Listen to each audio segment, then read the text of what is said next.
दोस्तों नमस्कार, आप देख रहे हैं हेलो न्यूज वर्ल्ड। सोच बेहतर कल की। गुरुग्राम लोकसभा क्षेत्र से भाजपा प्रत्याशी राव इंद्रजीत सिंह ने अपने चुनाव प्रचार के दौरान कसोला चौक पर आयोजित कार्यक्रम में कांग्रेस प्रत्याशी को बाहरी उम्मीदवार बताकर एक नया सियासी तीर छोड़ दिया है। उनके इस बयान के बाद कांग्रेस नेताओं को जहां गहरी नींद से जाग जाना चाहिए, क्योंकि कांग्रेस लगातार इस चुनाव में प्रचार अभियान के दौरान पिछड़ रही है। इस मंच से केंद्रीय मंत्री ने अपने और केंद्र सरकार के कराए हुए कार्यों की जानकारी भी ग्रामीणों को दी है। उन्होंने सभी मतभेद भुलाकर चुनाव प्रचार में जुट जाने और रिकॉर्ड मत से उन्हें विजय दिलाने की अपील भी की। बाद में पत्रकारों के सवालों के जवाब देते हुए उन्होंने एक सवाल के जवाब में कहा कि हर पार्टी कोशिश करती है कि सक्षम कैंडिडेट उतारा जाए, मगर कई बार भूल चूक हो जाती है। सवाल कांग्रेस से संबंधित था, इसलिए क्या ये माना जाए कि इस बार कांग्रेस से भूल चूक हो गई?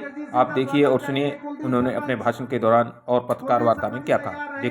अगर खबर अच्छी लगे तो लाइक करें, शेयर करें और नई खबरें देखने के लिए आज ही हेलो न्यूज वर्ल्ड को सब्सक्राइब कर लें। देखते रहिए हेलो न्यूज वर्ल्ड, सोच बेहतर करें। हम आपको बता दें कि राव का यह बयान आने के बाद में पूर्व मंत्री कैप्टन अजय सिंह यादव ने अपने निवास पर कार्यकर्ताओं की आज दोपहर को एक बैठक बुलाई है, जिसमें लोकसभा चुनाव को लेकर और उनको टिकट नहीं दिए जाने के बाद उनकी ओर से अपनाई जाने वाली रणनीति पर विचार किया जाएगा और उसमें अपनी वो बात कांग्रेस कार्यकर्ताओं के सामने रखेंगे। देखते रहिए हेलो न्यूज वर्ल्ड। अब मेरा यूथ कसोली बखापुर से अनुरोध है, मनोज जी, साहिल यादव जी जल्दी से आए और बुके देकर राविंदर जी सिंह का स्वागत करें। यूथ कसोली बखापुर जल्दी आए। कमालपुर सरपंच से मेरा अनुरोध है कि अपनी पगड़ी लेकर राविंदर जी सिंह का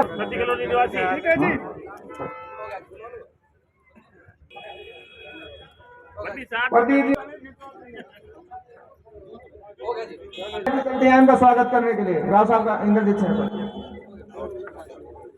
ग्राम पंचायत बगथाया की तरफ से राव इंद्रजीत सिंह का पगड़ी माला पहना का स्वागत किया जा रहा है। भारत सरकार ने 2 योजना, बीजेपी की सरकार में मैं मंत्री रहा और हमारा इस क्षेत्र के अंदर जो काम किया उसको दोहराना जरूरी है, क्योंकि लोग कहते हैं इंद्रजीत आता नहीं। लोग कहेंगे कि इंद्रजीत ने काम क्या करवाया हमारे गांव के अंदर। भाई, इंद्रजीत पार्लियामेंट के अंदर बैठता है, बड़ी बड़ी योजनाएं देश की उसके बारे में प्लानिंग मिनिस्ट्री के अंदर बैठता है। ये सरपंची के चुनाव के अंदर तो घर घर नहीं डोल सकता, जिला परिषद के लिए नहीं डोल सकता, ब्लॉक समिति के नहीं डोल सकता। आज ये देश के निर्माण का, उसको विकसित बनाने का इलेक्शन है।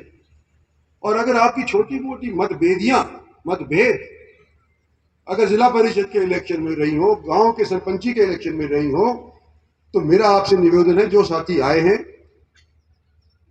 कि भाई उन लोगों को भी मनाओ जो नहीं आए। और ये जिम्मेवारी आप पे यूं पड़ती है कि मैं सब जगह नहीं जा सकता, सब जगह नौजवान भागादौड़ी कर सकते हैं, जहां रिश्तेदारी आप लोग सब जगह कर सकते हैं।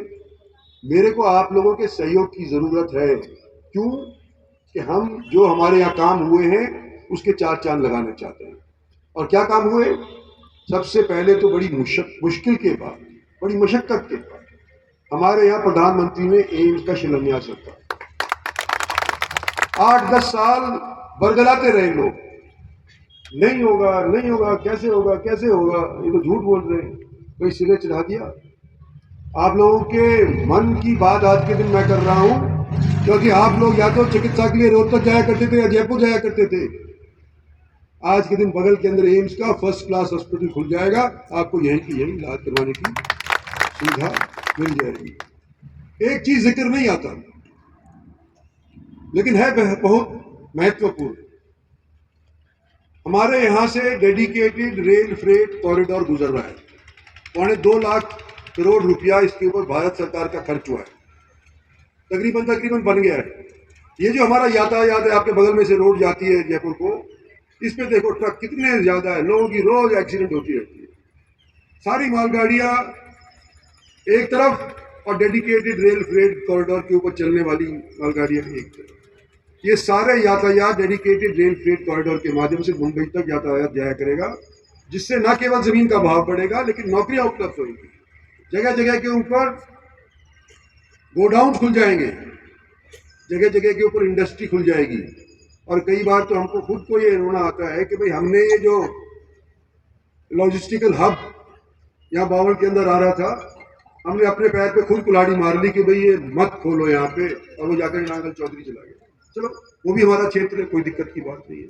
लेकिन आज के दिन ये कह सकते हैं हम अपने छाती को ठोक करके कि हमने यहाँ पर डेडिकेटेड फ्रेट कॉरिडोर लाया, हमारी सरकार ने एम्स लाई, और एक आने जा रहा है रैपिड रीजनल ट्रांजिट सिस्टम, जो कि आज के दिन बावल तक तो उसकी तैयारी हो गई है, लेकिन बावल तक नहीं पहुंच रहा, धामेड़ा तक पहुंच रहा है, और उसको हम लेना चाहते हैं शाहजहाँपुर बॉर्डर तक। ये पैसेंजर रेल सुविधा हम आपको उपलब्ध करवाएंगे अगले 5 साल के अंदर। बावल से शाहजहाँपुर बहरोड, ये 4 लेन के जो रास्ते हैं, छोटे छोटे हुआ करते थे, ये चौड़े चौड़े हो गए, 4 लेन के बन गए। ये इन्हीं सरकार के अगली 10 साल के दौरान हुए। रेवाड़ी नारनौल का हाईवे, कोई अगर उधर जा रहा हो नारनौल की तरफ तो पहचान में ही नहीं आता कौन सा गांव टप गया, इतना बढ़िया हाईवे वहां पर बन गया है। इसी तरह से पटौदी का बनने जा रहा है, बन जाएगा अगले 1 साल के अंदर, 1.5 साल के अंदर वो भी मुकम्मल हो जाएगा। बावल के अंदर फ्लाईओवर बनाया है नेशनल हाईवे नंबर 8 के ऊपर। ESIC का हॉस्पिटल बावल के अंदर तैयार हुआ है, और CGHS क्लिनिक रेवाड़ी के अंदर सेंट्रल गवर्नमेंट के एम्प्लॉइज का किया। तो ये मोटे मोटे तौर के ऊपर बड़े भारत सरकार के काम गिनवाए। कि कोई आपसे यूँ कहेगा कि भाई इंद्रजीत ने कोई काम नहीं किया, भारत सरकार ने कोई काम नहीं किया, तो ये तो हम आपके सामने हमारे दफ्तर के अंदर सबके पास ये उपलब्ध होंगे। मैं आपसे यूँ कहना चाहता हूँ कि जब मैं आपका हिमायती पिछले दिनों से अव्वल वोट आपसे ले रहा हूँ, तो क्या मैं जायज ले रहा हूँ कि गलत ले? तो भाई क्या 90,000 वाला जो मेरा रिकॉर्ड था, क्या इस बार जैसे डॉक्टर साहब कह रहे हैं कि 1 लाख तक कर देंगे, इसको कर सकते हो क्या? और वो आसान इतनी और हो गया कि जो हमारा कांग्रेस का प्रत्याशी है वो तो यहाँ का बाशिंदा भी नहीं है, दूर कहे तो मैं हर एक वोट को चाहता हूँ भाई बीजेपी के डब्बे में डले। एक तरफा जब होगा, एक तरफा तो चलो मान लिया हो भी गया, पर रिकॉर्ड जब होगा, जब वो वोट बटन दबा करके वो बक्से में जाएगी, नहीं तो रिकॉर्ड नहीं टूटेगा। हमने आज ऐसी स्थिति भांपनी है, और खासतौर पर इन नौजवानों को मैं कह रहा हूँ जो स्टेज पर से बोल रहे थे, कि भाई हम इस बार रिकॉर्ड स्थापित करने की स्थिति में हैं। आपका आलकस ही होगा जो रिकॉर्ड नहीं टूटेगा, तो रिकॉर्ड तोड़ना है आपने, ये मेरी आपसे निवेदन है। और आने वाले समय में जैसे मैं काम आता रहूं आपके, आगे भी आपके लिए काम आता रहूंगा। धन्यवाद और जय हिंद। तो आज का प्रोग्राम थोड़ा लेट चल रहा है, लेकिन यहाँ पर कसौला चौक के ऊपर हमने जो प्रोग्राम किया है, बीसीओ गांव के लोग यहाँ पे आए, बीसीओ गांव की पब्लिक यहाँ पर आई है, और सबने 36 के लोगों ने आश्वस्त कराया है कि इस बार पिछले साल की निस्बत, पिछले इलेक्शन की निस्बत ज़्यादा वोटों से आपको यहाँ से जिताएंगे। और मैंने इनके ऊपर छोड़ दिया है कि भाई कोशिश करो कि रिकॉर्ड तोड़ा, ये तोड़ने को तैयार है। अब फिल्म अभिनेता को यहाँ से आपके बराबर उतारा है, नुमाइंदगी दी है, किस तरह से देखते हैं आप? देखो, लड़ने का तो सभी को अधिकार है, और हम उनको स्वागत करते हैं। कम से कम कोई हमारे खिलाफ प्रतिद्वंदी उतारा तो ही कांग्रेस ने, अब तक तो पता ही नहीं था कि उतारेंगे भी कि नहीं उतारेंगे। लेकिन फर्क नहीं आने का, जो रिजल्ट है इलेक्शन का वो अभी भी बीजेपी के पक्ष में जाएगा, और यहाँ से जीत करके निकलेंगे। बाहरी का भी अगर कहीं ना कहीं मुद्दा अभी आप उठा रहे थे बंद से कि बाहर का प्रत्याशी है, देखो बाहर का तो है ही, क्योंकि बीजेपी के प्रधान रह चुके हैं यूपी के, वहाँ से 2 बार लोकसभा का चुनाव भी जीत चुके हैं, राज्यसभा में भी अगर गए हैं तो यूपी के माध्यम से गए हैं। तो अगर वो हरियाणा में आते हैं तो ये तो महसूस तो होगा ही कि ये हरियाणा के बंदे नहीं हैं।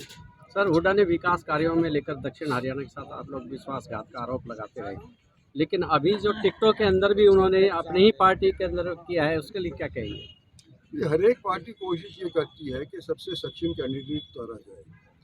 कई बार भूल चूक हो जाती है, इसमें कोई जो है। ठीक है।